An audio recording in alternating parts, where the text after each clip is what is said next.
राजधानी दिल्ली से है, जहां पर राजधानी दिल्ली समेत एनसीआर में प्रदूषण लगातार बढ़ता जा रहा है और इसी बढ़ते प्रदूषण की वजह से हालात बिगड़ते जा रहे हैं। बढ़ते प्रदूषण ने एक बार फिर से दिल्ली एनसीआर को लॉकडाउन की ओर धकेल दिया है।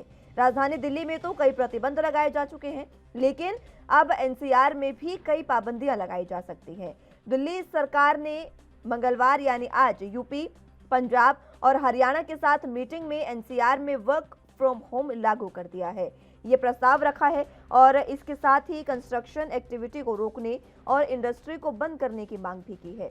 दिल्ली के पर्यावरण मंत्री गोपाल राय ने बताया कि पंजाब, हरियाणा और यूपी के साथ हुई मीटिंग में दिल्ली सरकार ने एनसीआर में वर्क फ्रॉम होम लागू करने का प्रस्ताव रखा है और इसके साथ ही एनसीआर में कंस्ट्रक्शन वर्क पर रोक लगाने और इंडस्ट्रीज को भी बंद करने की बात कही है। ये बैठक सुप्रीम कोर्ट के आदेश पर हुई थी। सुप्रीम कोर्ट ने प्रदूषण से निपटने के लिए केंद्र और एयर मॉनिटरिंग कमीशन को एनसीआर राज्यों के साथ मीटिंग करने का निर्देश दिया था। कोर्ट ने एनसीआर में वर्क फ्रॉम होम लागू करने की सलाह भी दी थी। गोपाल राय ने बताया कि इस बैठक में बाकी राज्यों ने भी कुछ सुझाव रखे हैं। अब कमीशन की ओर से आदेश का इंतजार किया जा रहा है। राजधानी दिल्ली में मुख्यमंत्री अरविंद केजरीवाल ने शनिवार को ही हफ्ते भर के लिए स्कूल बंद रखने का आदेश दिया था और इसके साथ ही उन्होंने कंस्ट्रक्शन एक्टिविटी पर भी रोक लगा दी थी और सरकारी कर्मचारियों को वर्क फ्रॉम होम करने का आदेश दिया था। गोपाल राय ने आज बताया कि सोमवार को डीपीसीसी की टीम ने इलाकों का दौरा किया था और देखा था कि प्रदूषण को काबू करने के लिए कौन से तरीके अपनाए जा सकते हैं। राय ने बताया कि टीम ने पाया कि कंस्ट्रक्शन एक्टिविटीज पर भी रोक लगाने की जरूरत है, इसलिए उन पर रोक लगाने का प्रस्ताव आज की मीटिंग में रखा गया है।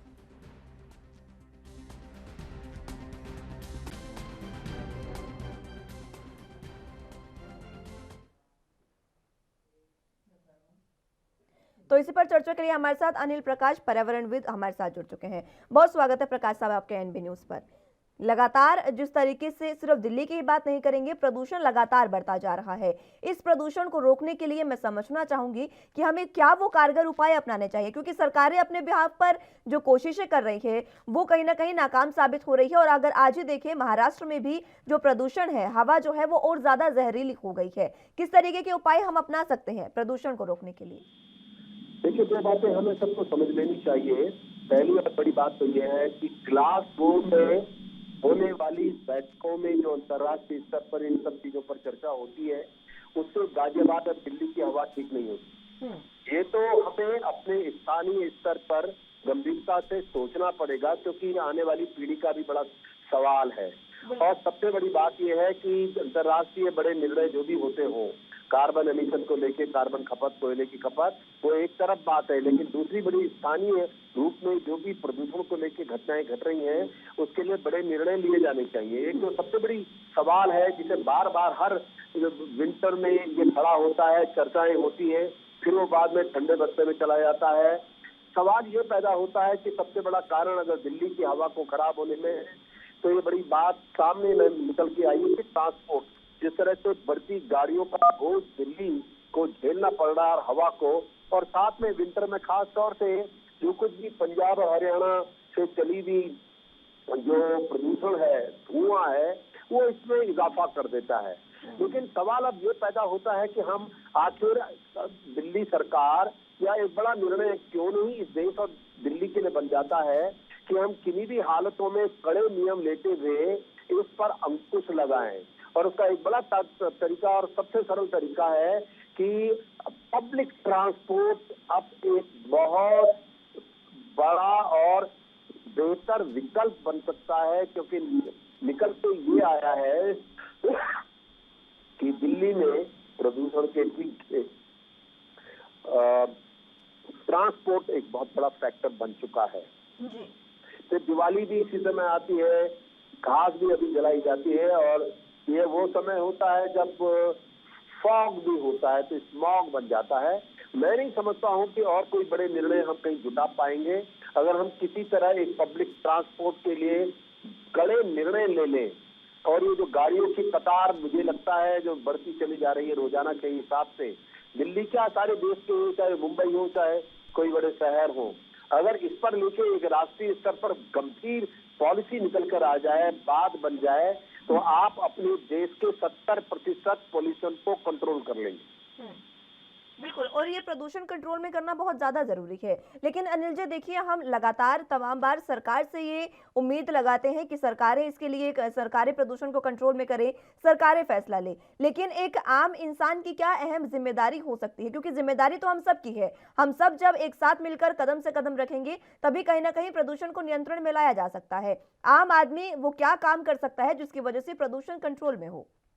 देखिए, अगर आप से आज 100 साल पहले की दिल्ली को देखें, जी। तो सबसे बड़ी बात यह है कि जो आवाजाही तब भी होती थी और इस आवाजाही के पीछे इतनी गाड़ियां नहीं होती थी। जहां तक संभव था हम पैदल चल लेते थे, हम साइकिलों का उपयोग करते थे, या हम ये भी मानकर चलते थे कि दो चार लोग एक ही साथ चल जाएं। तो आम आदमी को शायद अब बड़े रूप में ये भी सोचना पड़ेगा कि उसके द्वारा जिस तरह से ऊर्जा का उपयोग किया जा रहा है, चाहे वो ट्रांसपोर्ट के रूप में हो या अन्य कोई भी कारण हो, जिससे कि अत्यधिक जो विलासी जीवन हो चुका है उसके लिए अत्यधिक गैजेट का यूज करना, आपका ये एसीज का प्रयोग करना, और जिस तरह से हमारा जीवन शैली बन चुकी है, तो कितना अपने स्तर पे घटा सकता है, ये उसका धर्म भी रहता है, कर्तव्य भी, और उसके आने वाली पीढ़ी के लिए ये बड़ा इम्पोर्टेंट, बड़ा योगदान हर व्यक्ति कर सकता है अगर उसकी समझ में आज आता हो। क्योंकि पिछले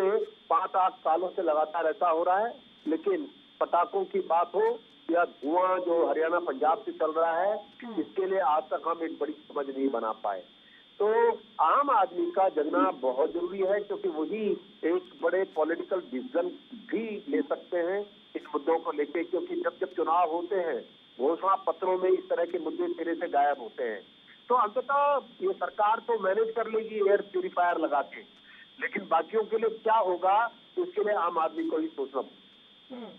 बिल्कुल, आम आदमी को सोचना ज़रूरी भी है। इसलिए मैंने आपसे पूछा कि आखिर आम आदमी क्या कर सकता है? इसी के साथ देखिए, आम आदमी की ही बात करें तो इसमें किसान भी सबसे ऊपर आते हैं। अगर प्रदूषण की बात होती है तो लगातार यही कहा जाता है कि जब पराली जलाई जाती है तो उससे प्रदूषण होता है। लेकिन कहीं न कहीं किसान ये तर्क देते हैं कि पराली जलाने से सफ़ेद धुआं निकलता है, जिसकी वजह से इतना प्रदूषण नहीं होता, जितना बाकी तमाम चीज़ों की वजह से होता है, क्योंकि केमिकल की वजह से तमाम फैक्ट्रीज़ में इससे काला धुआं निकलता है। इसको लेकर आपका क्या कुछ कहना है? क्या वाक़ई धुएँ का कलर देखकर भी अंदाज़ा लगाया जा सकता है कि प्रदूषण वो ज़्यादा करेगा या कम?